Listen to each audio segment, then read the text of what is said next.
We're going to move on here to the first Noel.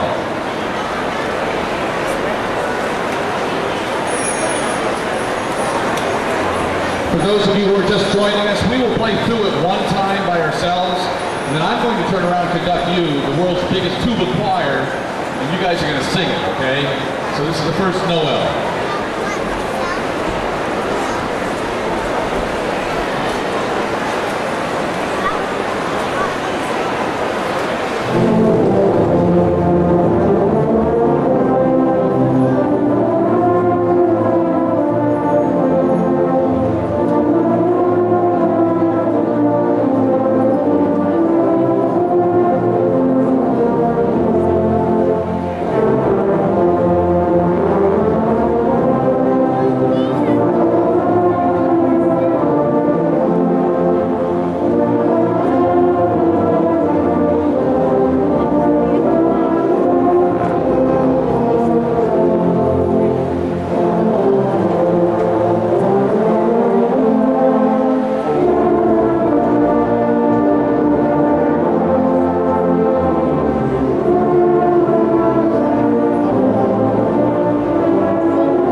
Now we have some other sort of looking horns here. I've noticed out in the area.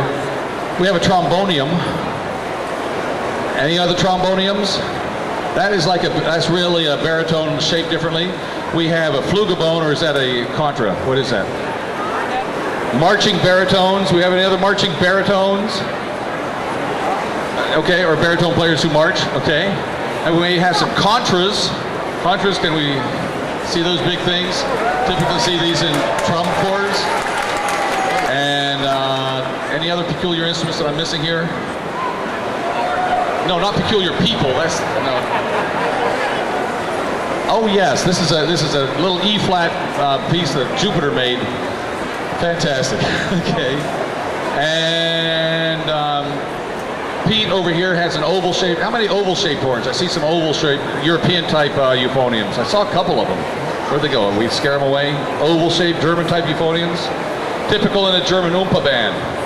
Okay, we're going to move on here and do Good King Wenceslas.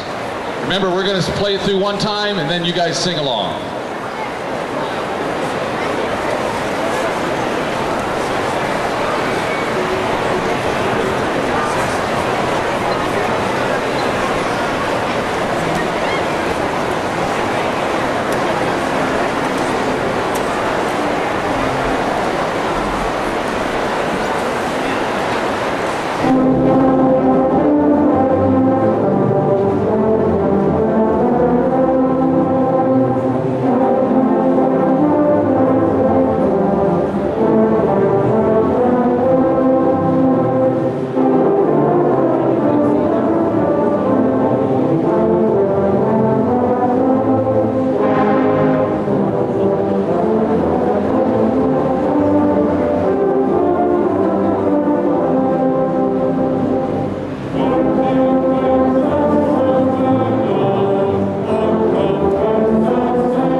This whole business was put together by Harvey Phillips, the great tuba entrepreneur. Great tuba player, played in the New York Philharmonic and in several circus bands. Really made the world a wonderful place for tuba players. And he dedicated it to his good friend William Bell, who died on Christmas Eve. And so Harvey wanted to play some Christmas carols. He got his friend Alec Wilder. Had a momentary lapse there. Alec Wilder. This is the Rochester connection. Alec Wilder arranged these things and into the tuba choir here.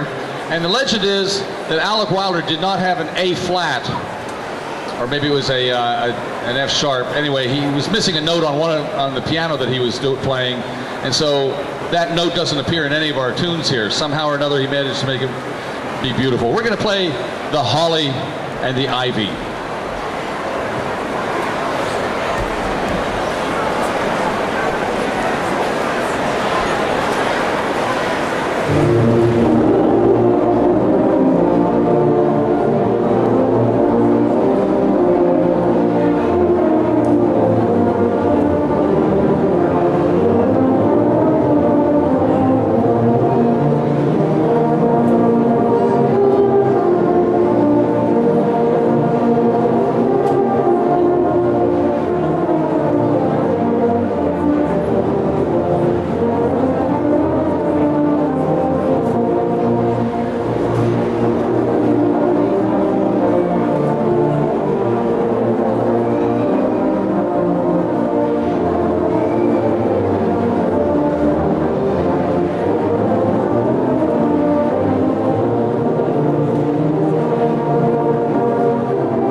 I mentioned that MCC is a great supporter of this. They help us with a lot of our technical doings in order to get 250 tuba players here assembled for you. It doesn't look like 250, but you better believe there really probably are close to 250.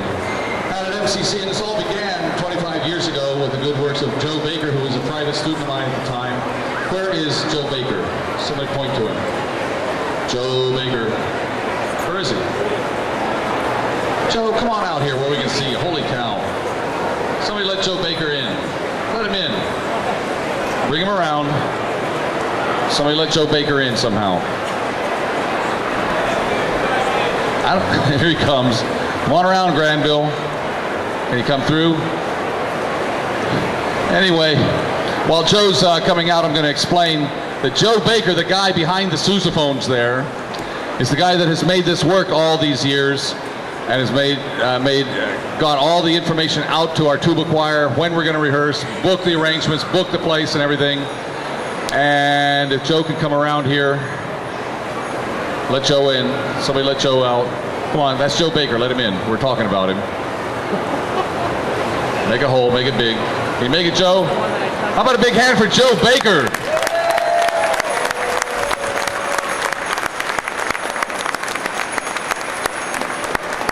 Joe was a tuba student of mine back in the 80s when I came back up from the White House, and he came in one day to one of his lessons. He said, "Oh, let's do one of these tuba Christmas things." I said, "That's